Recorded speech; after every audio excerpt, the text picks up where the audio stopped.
Good afternoon, everybody. My name is Wachters. I'm here with Kilian Wegner. And today we will be talking about breaking the silos to enable better and more efficient AML and KYC. And I think it's going to be an exciting discussion where we're going to combine two topics. On the one hand, a legal topic, talking about the latest AML regulation from Brussels, and specifically Article 75. And Kilian will talk about that in a lot more detail. He has researched that topic to quite some extent, and I think it's very interesting to get his perspective. It's very much a legal perspective. And then I will talk about encrypted computing, very much a technical perspective and applying new technology. And we believe that the combination of these technologies will enable us to, will enable us to do very new things, which is, as the title suggests, break the silos, meaning enabling collaboration between banks, where on the one hand, we have the legal framework to do that, on the other hand, the technical means. Well, without further ado, let me hand over to Kilian, who will talk about the first topic, which is Article 75. And let me say, please ask questions via the chat. We will take them on the fly, so don't hesitate to put any thoughts into the chat, and while we are talking. Kilian, please go ahead, and I'll control the slides for you. Thanks a lot, Ian. And thanks everybody for joining. Ian already put it out. We want to talk about data exchange between the obliged entities in the realm of AML. And more specifically, we want to talk about transaction monitoring as one example of the data sharing in that area. Of course, there are many other areas where data exchange would be of interest, but I think in the area of the transaction monitoring, the gap between the enormous resources that is invested in transaction monitoring and the extremely poor results it achieves is particularly striking, and this is why I think it's appropriate to take a closer look at this area. The data exchange and transaction monitoring, or as I will call it here, collaborative transaction monitoring, is a topic that already has been widely discussed. And it's not just talk, there are already steps taken. For example, there are many projects in the United States based on the Patriot Act. And many of you might have heard of the Transaction Monitoring Netherlands TMNL project, which is perhaps the most well-known example in Europe. If you're more interested in the different pilot projects that already have been undertaken, you could read this study by Nick Maxwell from RUSI that I put here in the slide. He has taken the effort to map all the existing projects worldwide, including descriptions of their technical and legal framework. So we are not in uncharted territory, but I would be also an exaggeration to say that this collaborative monitoring is something that has been done systematically and broadly implemented. There is no big breakthrough yet, at least not in Europe, and I believe that the new Article 75 of the EU AML regulation Ian mentioned could provide an impetus to advance things now in this area, and I would like to outline this in more detail over the next 15 or so minutes. Before diving deeper into the regulation and Article 75, I want to clarify that this term, collaborative transaction monitoring, can encompass very different things. From my perspective, there are at least two use cases in the transaction monitoring, and in practice, of course, they can be combined, but in theory, I think it's important to keep the difference in mind. The first option is to use the data exchange to uncover risks that were previously unknown to the partners in the data exchange and that only become apparent through the data sharing. And the other option would be to take risks that have already been detected, but using the data exchange to learn more about them, to better assess them. typical example, or the most prominent example, maybe for the first option to detect new, formerly unknown risk, might be the TML project. In the TML project, the project used methods of network analysis to find suspicious network structures that one bank itself would not have detected, let alone with the data they have from their client. So this is the one alternative, and the other alternative is something that we will concentrate on today, using data on risks that are already detected, but trying to assess them better. Let's take one example case. We have a customer that's receiving money from a counterparty in a high-risk jurisdiction. And we know that this is a risk because of the high-risk jurisdiction involved. And we want to assess this risk further because we want to know how much resources we want to spend, for example, on investigation of this risk. So what could we do? The easiest step would be to share anonymous statistical data on the situation of the client. This is something that banks already do. For example, is this a typical transaction for a customer in that certain business area and in that context with this high-risk jurisdiction?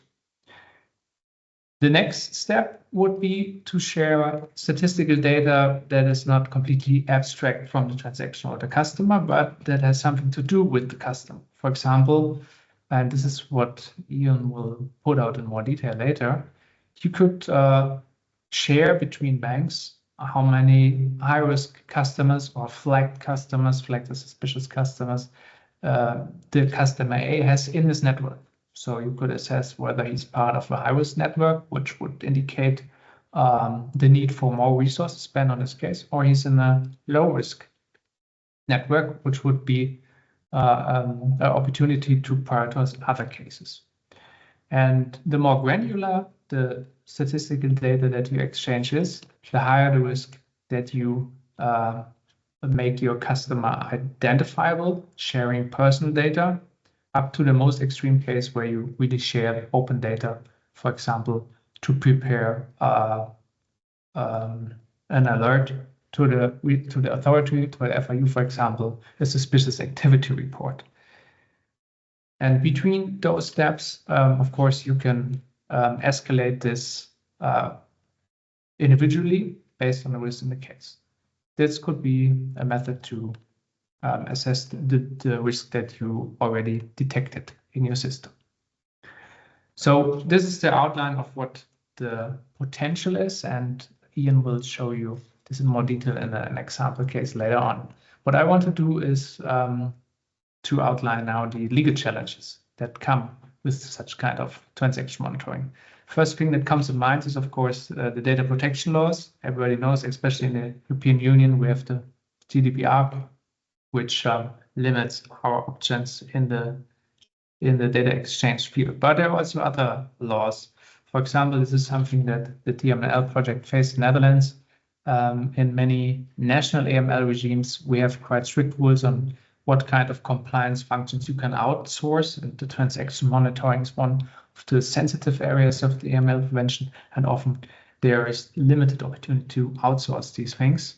And in addition, we have competition law that prohibits certain forms of cooperation between competitive entities, for example, banks.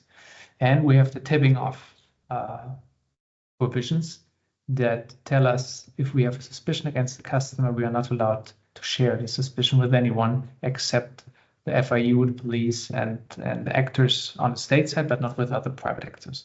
But this is also could be a problem if I share data with my competitors on clients or transactions.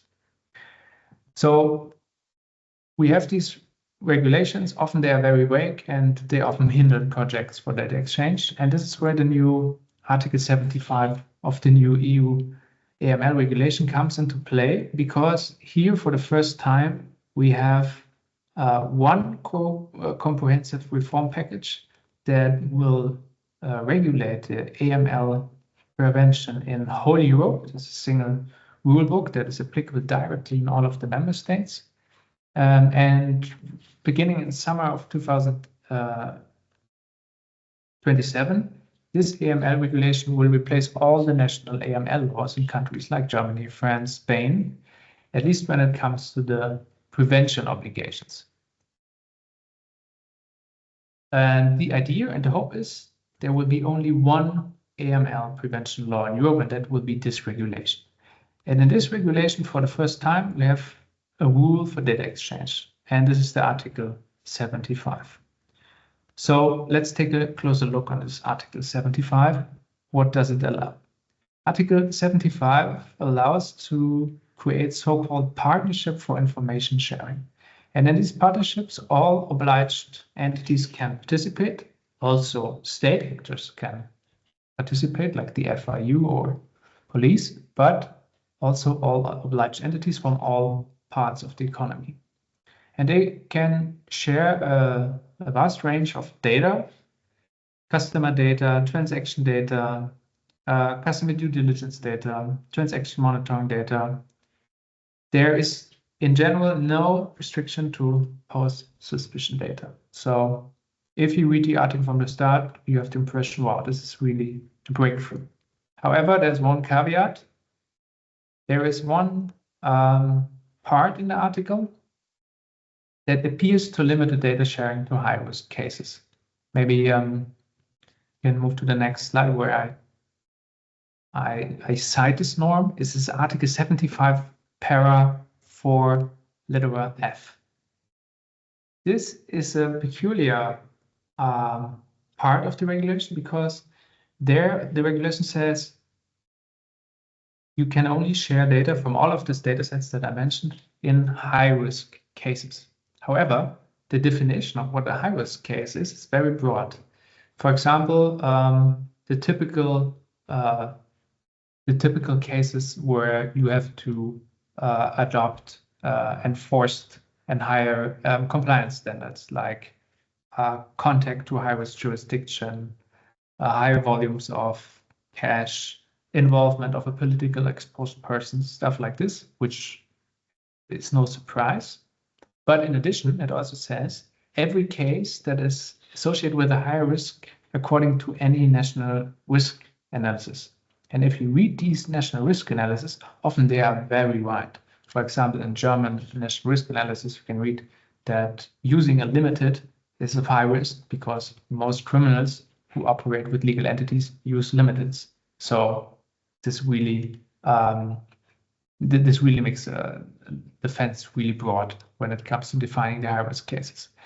And the even more peculiar thing is that the regulation also says you can include your high-risk transactions, your high-risk customers into the data exchange, and this is the last bullet point in my slide, also any customers for whom the obliged entities need to collect additional information in order to determine whether they are associated with a higher level of risk of money laundering. So if you take this literally, every customer has the possibility that if I know more about him, that then gets into a higher risk classification. So it's really a mixed message that we get from this article. On the one side, there is you can see an impetus to restrict the data that can be shared to these high-risk cases, whatever high-risk means. On the other hand, it also says you can include any data in the data exchange. So what will it be in the end? I think that it remains to be seen. It is clear that it is crucial to determine the scope of data input to understand which use of the collaborative transaction monitoring can still be made. If low-risk transactions are excluded, for instance, then you cannot have a network analysis scheme to uncover the unknown risk, because there you need all of the network nodes. But for the use case that we want to focus on today, of course, you can also use it with a limited data set. It will be up to the courts, to the European authority, the AMLA, to decide how to interpret this rule. The next problem is the data protection. because it has to be clear that the Article 75 does not change the fact that the data exchange must comply with the EU General Data Protection Regulation. This regulation even applies if there's no open data exchange, even if you use these privately preserved technologies that Ian will talk about. Still, the processing of the personal data must adhere to the GDPR principle, especially principle of proportionality, principle of data minimization, which mandates that the data processing should only occur to the extent necessary for the ML aims. And the big problem now is that Article 75 says nothing about what is proportionate, what could data minimization mean. And if you look into the wording of Article 75, you will find not anything except this little quote. It says, obliged entities shall implement appropriate technical and organizational measures to ensure a level of security and confidentiality to be proportionate. That's it.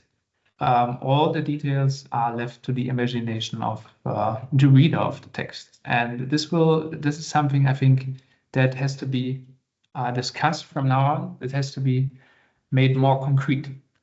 And one idea that we had in the preparation of this webinar is a ladder model. A ladder model where you really concretize this principle of data minimization using a tiered model. On the first stage, we have a data exchange using secure multi-party computation. It's something that Ian will discuss in more detail, to share anonymous statistical information. This is something that does not touch privacy of the customers in any kind, so this should be permitted on a large scale for every customer, for every transaction. In the next stage, we talk about the exchange of statistical information that is more granular and that is dedicated to the transaction and a certain customer. For example, what I said, how many flagged the trade partners are on the network, and other examples that Ian will provide. Here we have a rising risk of identifying individuals or institutions. So the exchange of this kind of data can only be justified if it's necessary for a targeted AML investigation, because we already have certain other risk indicators. And the third stage would then be the open exchange of the personal data, where we really share names, account details, specific of transactions between the obliged entities. This is a step that carries significant privacy risk due to its open exchange of data. And this stage then would be reserved for a situation where the risk profile of the customer or the transaction has become so pronounced that the participating entities believe that they consider even, for example, that they are compelled to file a suspicious transaction report, and then to prepare that they could share this data. It's obvious that not every case can be fitted clearly into level 1 to 3, and that the transition between the exchange of purely statistical data and exchange of open data can be fluid depending on the choice of data.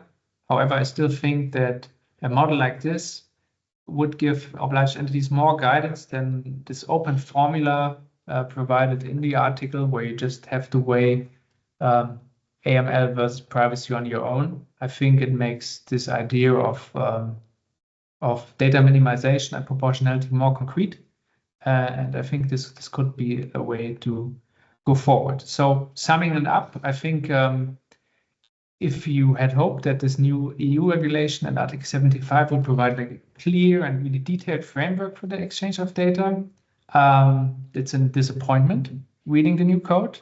However, still we have clear political acknowledgement that data exchange between obliged entity is a topic where Europe wants to make progress in one way or the other.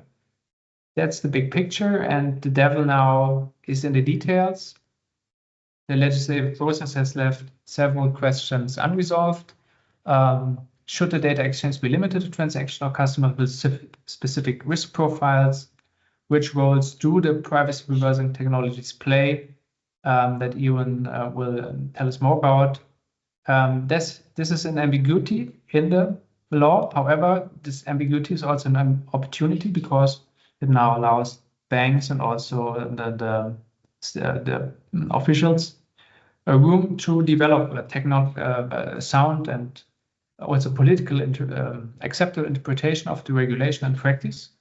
And I think with the European Anti-Money Laundering Authority, AMLA, now taking up its pace and in their new headquarters in Frankfurt, I think it's a good time that they, together with the private sector, take up this task and develop some guidance for the collaborative transaction monitoring. And I think, especially when we look at the United States and the way where the AML is taken there, I think that could really be a chance for Europe to go forward in this sense. Kilian, there's one question in the meantime that you can maybe also see in the chat, but if I read it to you, the question is from maybe you can address that. Yeah, it is said that there's this passage in the Article 75 that I also quoted, where it says you can share data on high-risk customers, high-risk transactions, and cases where you need additional data to assess whether it is a high-risk customer, it is a high-risk transactions. And the user says these are generally EDD cases. This is at least one interpretation. I don't know. What does EDD stand for? Sorry, maybe not everybody knows. I'm actually not sure what it means. Okay. But I would be interested because, as I said, in theory, it could be any case. I mean, right. Yeah. I think there is indeed there is some feedback. Enhanced. Yeah. I'm not sure because the definition of risk, of high risk, not only encompasses enhanced due diligence cases, but for example, also any other case that is mentioned in any other national risk analysis or supranational risk analysis. So the term high risk goes further. So I think also shall collect additional data on the customer has to go further. If, for example, Germany says apart from the EDD cases, I don't know, also buying cigarettes in big amounts is a high-risk case, then also additional data on this could be collected under this framework. At least this is what the wording of the regulation indicates, and there are no details on this in the interpretive notes of the regulation.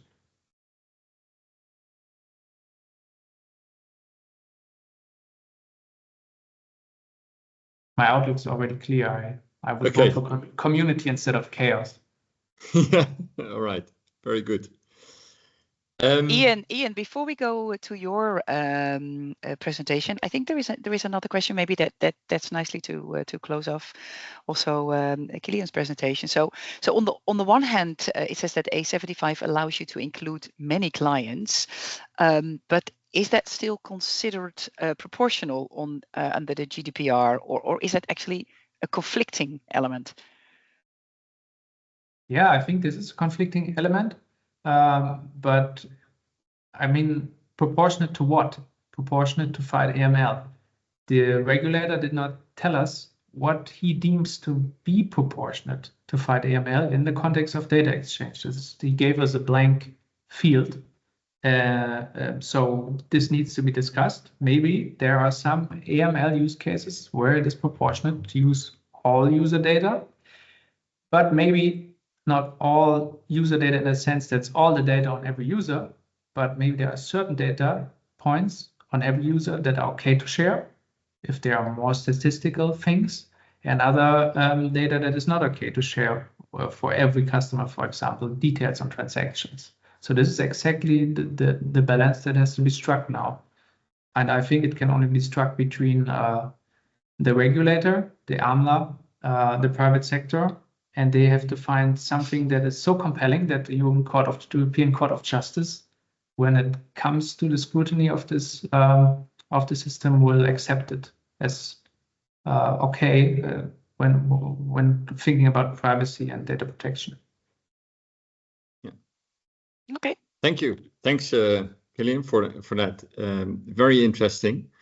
And I will take it from here.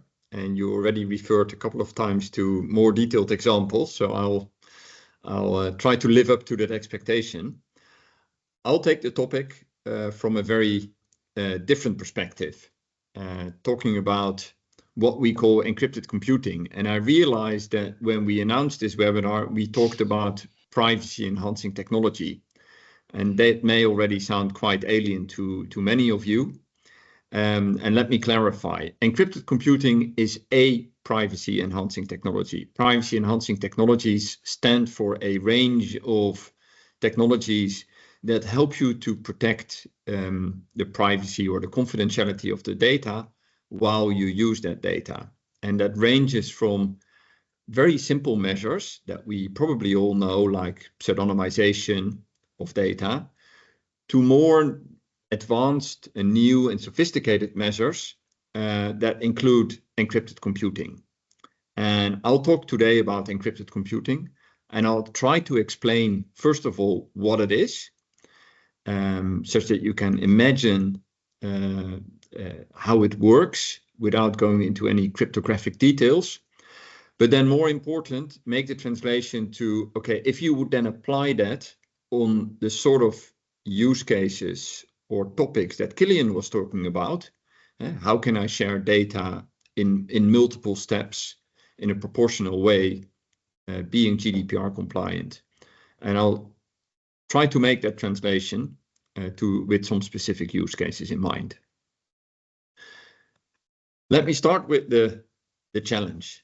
The challenge that we've had for many years, and where we hope that Article 75 will be of help, and where we hope and believe that this encrypted computing can also help. But ultimately, the challenge that we have is we want to combine data across different banks to fight financial crime. But on the other hand, it is difficult, or it has been very difficult, to share detailed client data or detailed transaction data with each other for multiple reasons, the reasons that Kilian addressed. So the question is, can we generate insights from data that we cannot share with each other?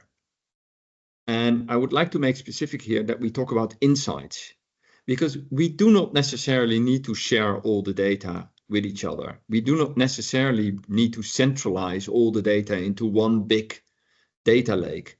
No, the essence of what we want to achieve is that we want to achieve an insight. And the question is, can we do that without sharing that data? And this is where the technology comes in. And what is that technology? We all know about encryption. When we send a message on WhatsApp, the message is encrypted in transit.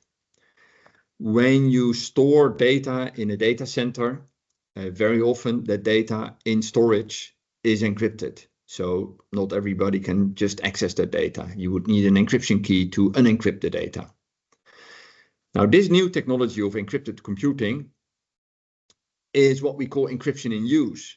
That means that even while we're using the data, so for instance, we are running an analysis on the data, we are calculating an average, or we're counting how many counterparties or something like that. We are running an analysis on the data.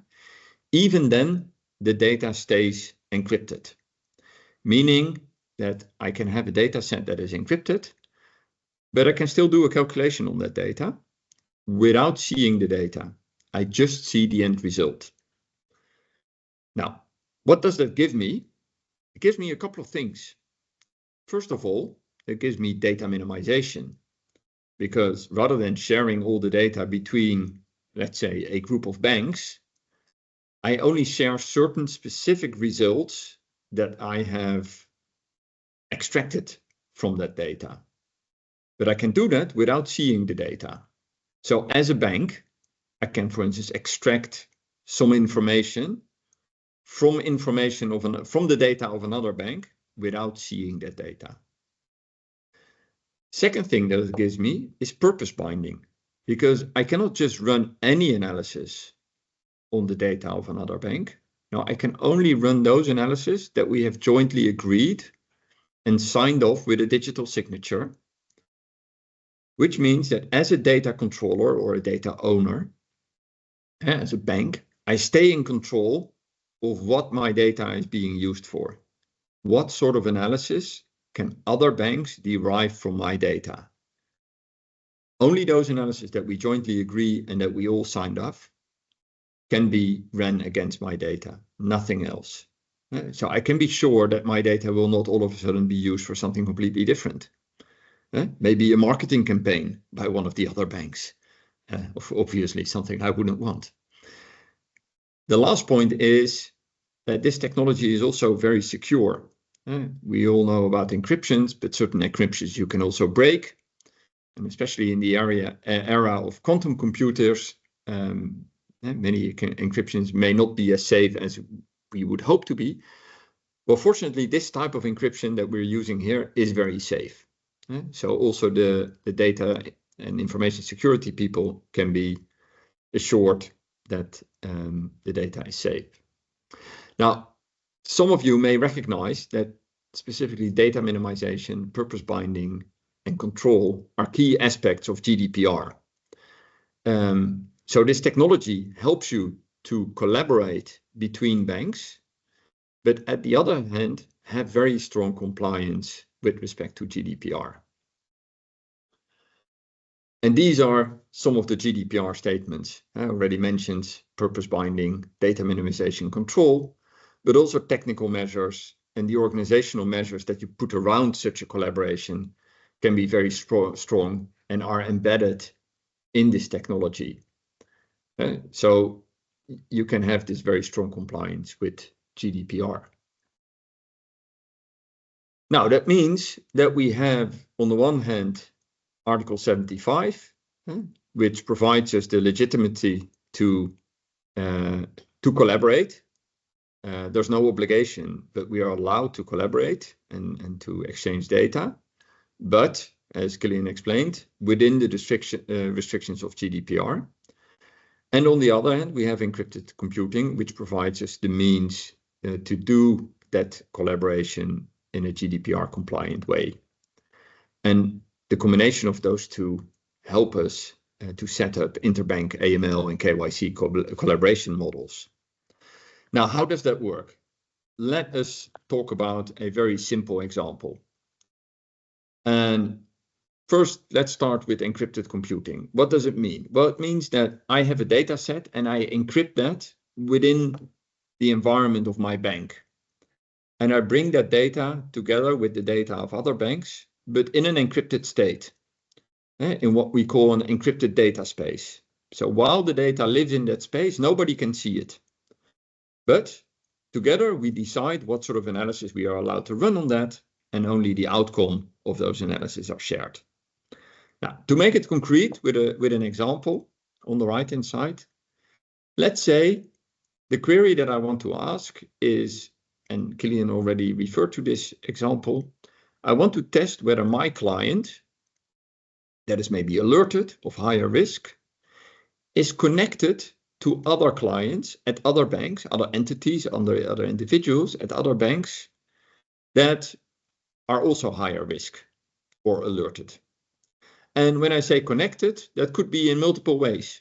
That could be via transactions, it could be via joint ownership, it could be via because they have the same address, the same board members, the same telephone number, the same UBO, whatever you want. You can test, of course, on many different aspects of those clients.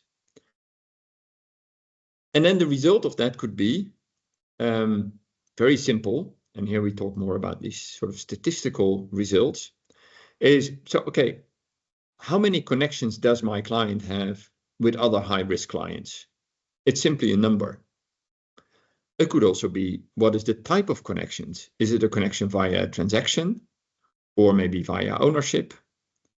What is the nature of the risk or the alert of my client? Or what is the risk score of the connected clients on average? Or I could look at aggregated transaction volumes. So in that way, I already start to get a picture of the network within which my high-risk client is operating. Is that a network of higher risk or not? And if it is of higher risk, what is the nature of that network via some of these statistics? Just to visualize that, how that would work. So I have here an example, 5 different banks, and they would share their data into this encrypted data space. We'll not talk about the technical details of what that looks like, but the data in that data space is secure and cannot be seen by anybody. Within that, we run this analysis, for instance, the analysis on whether clients are connected or not. And each of the banks get an individual output for their specific clients, a dashboard or an analysis. And it could be an analysis where you can dive deeper over time.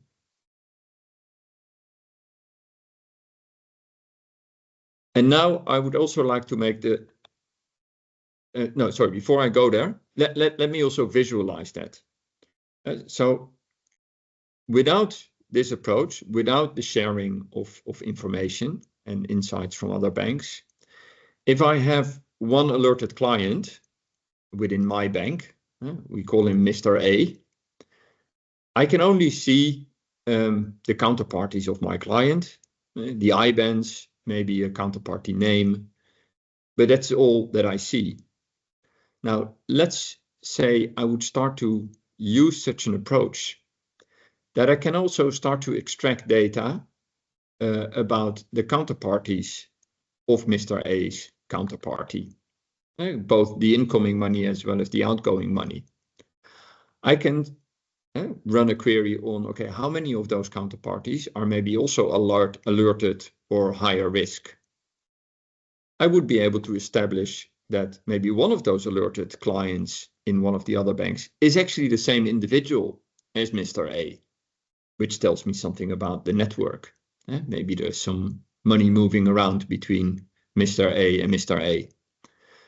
I can also detect whether there's, say, a ownership between Mr. A and one of the other alerted clients. And I could also run queries on certain characteristics of those alerted clients, like, for instance, a NACI code, which business activity are they in? What is their risk score? What are they alerted for? What are the transaction volumes? Or maybe the jurisdictions that money is coming from or going to. All of this information I can query to gain a better insight on how I should deal with my alerted client or my high-risk client. I see that there are 2 questions. There's one question and an answer from Debbie.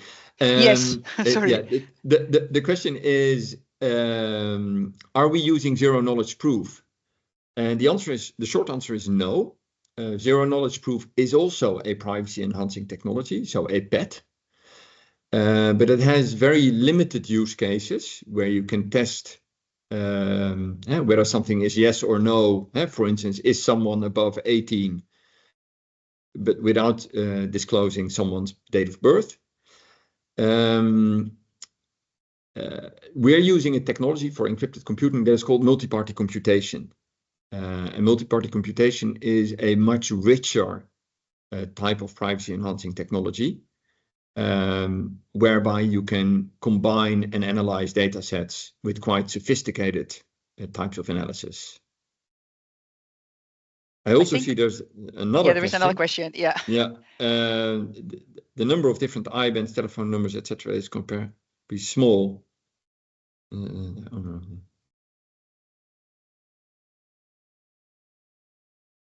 Yeah, you're absolutely right.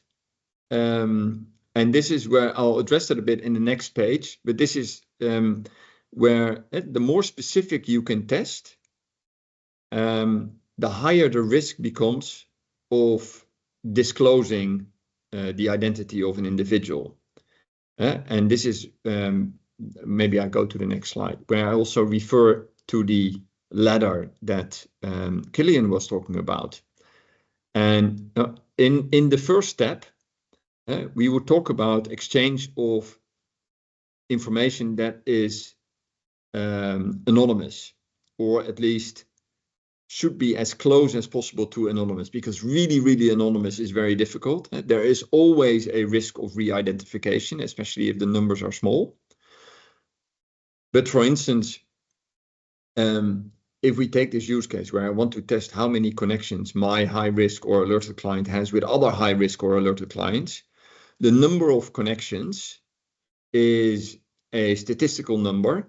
And if I have 25 counterparties and the statistics come back and say there are 2 high risk counterparties, I will not know which 2 counterparties. It's that could be quite broad. So I'm not disclosing anything.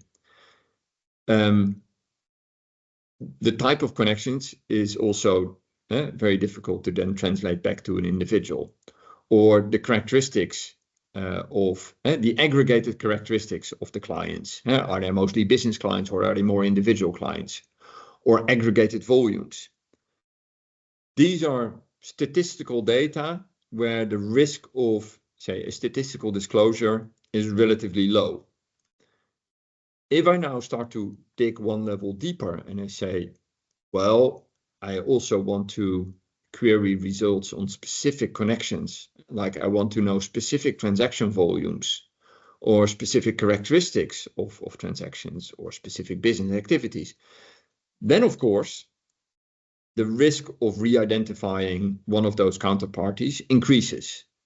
And so you should only do that when that is proportional and when you have a good reason to do that.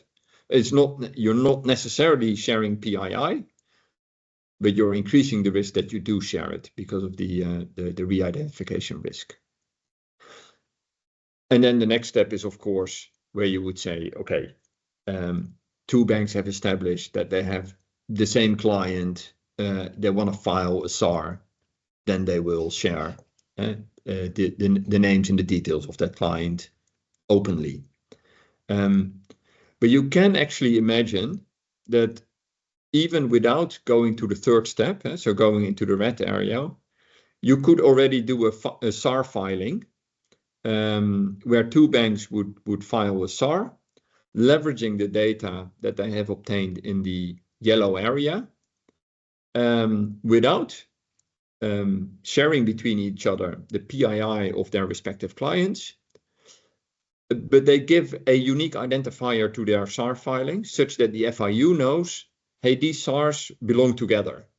And you help the FIU to connect multiple SARs from multiple banks, where the banks have know that these SARs are connected without actually sharing the details of their clients between each other. But then the FIU can collate them together and treat them as one SAR. So this is a practical translation of the letter that Kilian referred to. Now, why do we believe? Before I go there, I think there's another question. But only the data on a higher risk customers could be shared according to Article 75. Correct. The data on customers not recognized as higher risk cannot be exchanged, encrypted or not. Indeed. Yes. And that is absolutely right. And as Kilian already explained, the definition of higher risk is still quite arbitrary. That could be quite broad or it could be quite narrow. We believe that even if it is quite narrow, let's say alerted clients, and let's say the exclamation marks here mean alerted clients, identifying that my client, Mr. A, is either directly or indirectly connected, in this case, with 5 other alerted clients at multiple other banks, and I can run statistics and run connection analysis on those other alerted clients, provides the bank with additional information that they can leverage in the investigation of Mr. A and to determine whether they should file a SAR or not on Mr. A. And if they decide to do so, to maybe do it together with the other clients. I think there is another question, Ian. Yeah. How does the matching work? there are multiple ways that you can match. A simple matching would be a direct transaction. I know Mr. A, which counterparties he has, and I would see that one of the counterparties is also an alerted client at the other bank. So I know there's a connection via direct transaction, and I establish that the two ends of the connection are both alerted clients, and that is a match. It could also be an indirect transaction where I have two clients that are both alerted. They haven't transacted between them, but they have transacted with a common third party, a counterparty. So that's what you could call an indirect transaction. That's also a match. A third match could be that my alerted client shares the address or the telephone number or a name or a Chamber of Commerce number or whatever it is with another alerted client at another bank. So that might mean it's actually the same entity or very closely related entity. So these are just some examples, and you can also think about ownership or a shared UBO. But these are all ways that you can match alerts, leveraging different pieces of information about your respective clients.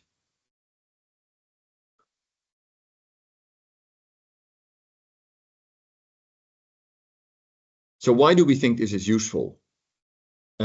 First of all, if we would be able to detect that my alerted or high-risk client is actually connected to other high-risk or alerted clients, that helps me to prioritize.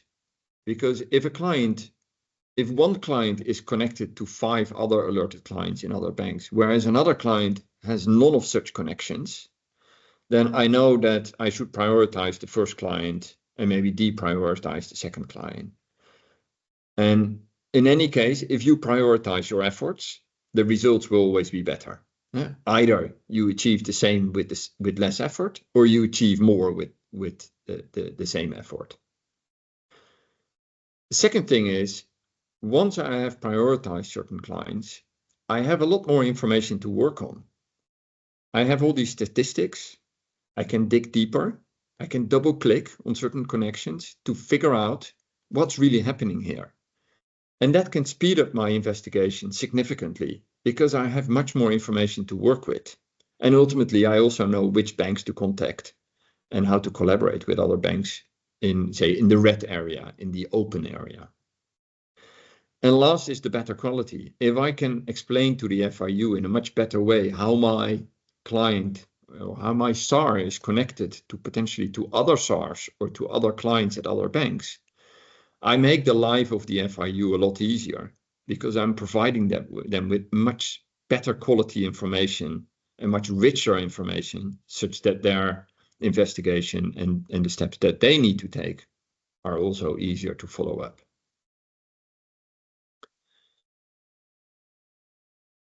Now, banks will not be the first to use this technology. For most of you or many of you, this whole concept of encrypted computing may be new, but there are already quite a few organizations, and these are just some of our clients, but there's other companies offering the same type of technology. But there are already quite a few organizations using this technology in, for instance, in the detection of cybersecurity risks across organizations, but also in public-private partnerships, for instance, between public organizations like municipalities. And in this example on the bottom left, daycare institutions collecting information about young children, about their development, very privacy-sensitive information that the municipality would like to connect with data that they have in order to determine whether they are actually, whether their policies are adequate or not. They don't want to have the privacy-sensitive information, but they need it to link to other data sets in order to create the insights. Or you can very well imagine in healthcare, where UMC Utrecht is the University Medical Center of Utrecht in the Netherlands. where they, of course, have a lot of patient data, but healthcare is typically quite scattered across multiple care providers. So connecting patient data in order to determine what is the right level of care, what are the right treatments, what is the right medication for certain diseases, really benefits from bringing data sets together. And again, that is where encrypted computing can be very helpful. So there are already other organizations in public sector, in healthcare, and in other domains where this technology is being used and tested. So that should hopefully also lower the hurdle for banks to start applying this technology. Ian, in meanwhile, can I ask another question? So a question from one of the attendees is, a rough idea how exact matching could work in an encrypted setting, but however, for entity resolution, inexact matching might be necessary. So is this possible to do this encrypted? Yeah, and the good answer is yes, it is. We indeed refer to entity resolution, and in entity resolution, you very often use multiple parameters, like maybe some exact parameters, like an ID number or a Chamber of Commerce number or a telephone number, but also less exact data, like an address, a company name, a name, which might be spelled slightly differently, and then the exact matching no longer works. So what you would then need is what we call fuzzy matching. And also fuzzy matching is possible under encryption. It's a little bit more technical approach, but basically when you have a name is a number of characters. You can translate the name into a vector.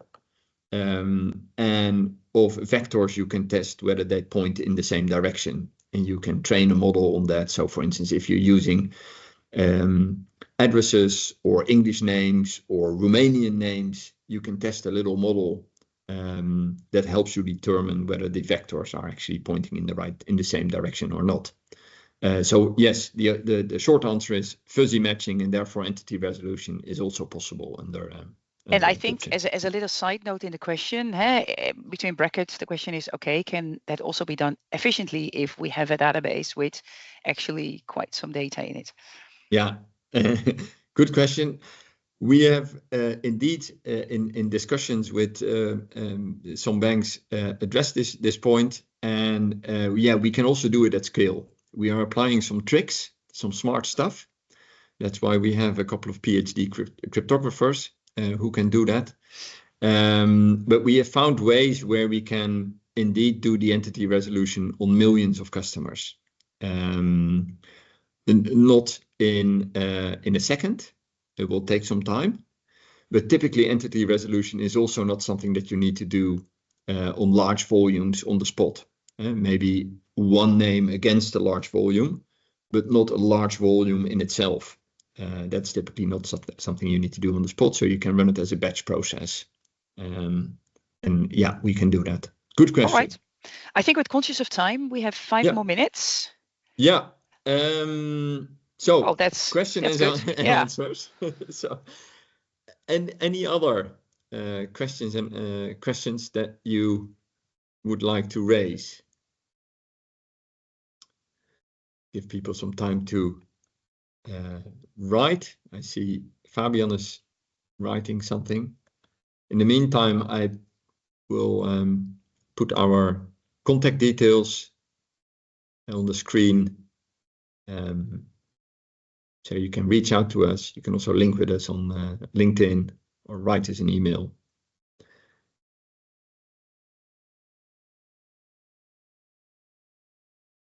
And while we're waiting for Fabian, I will also announce a next session that we are expecting to do in June, that we will do together with SpotX.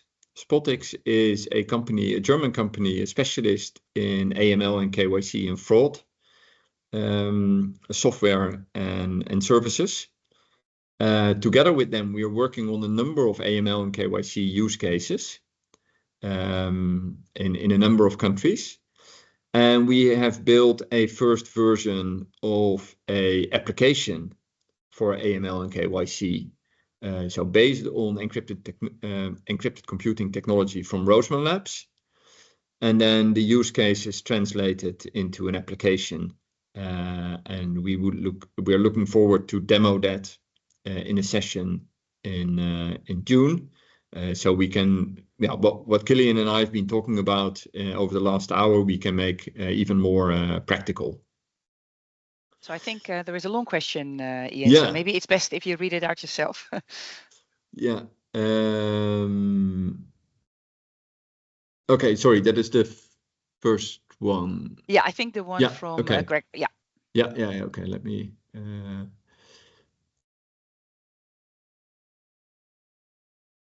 Maybe it's for both of us. Maybe I start with the first question regarding the common data pool.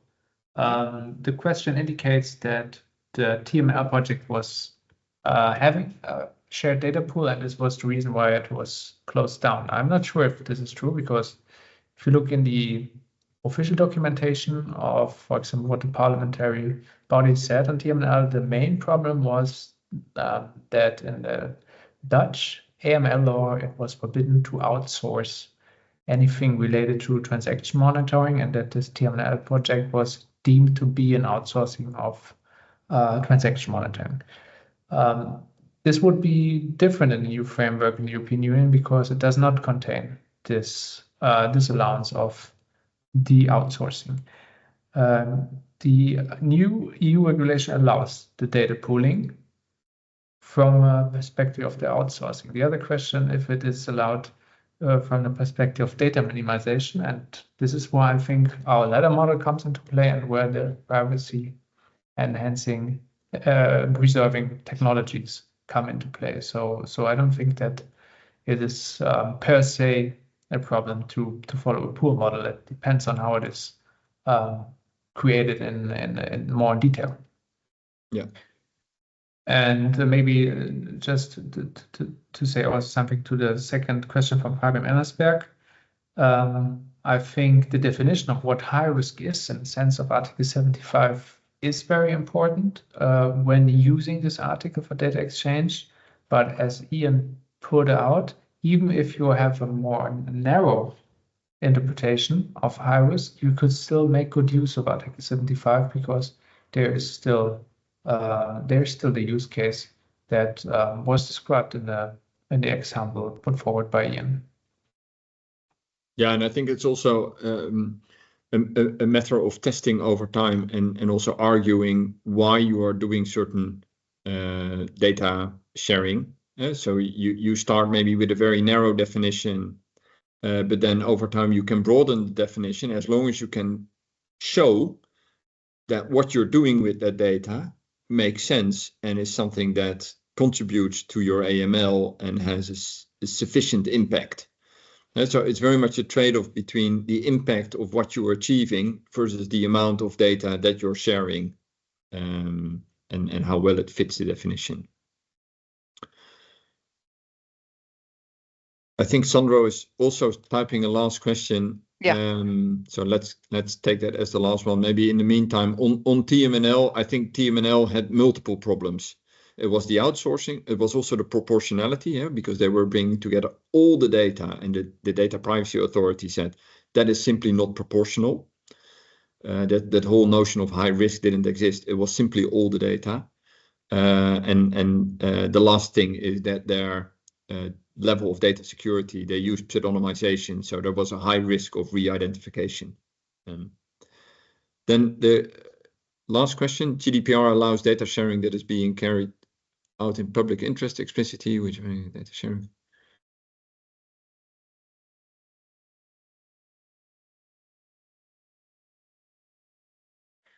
To answer the last question from a legal perspective, it is true that the GDPR allows data sharing that's being carried out in public interest, but when obliged entities in the realm of AML exchange data for AML purpose, they also do it in the public interest, because the whole fact that they are obliged entities is a transaction of state power to the banks.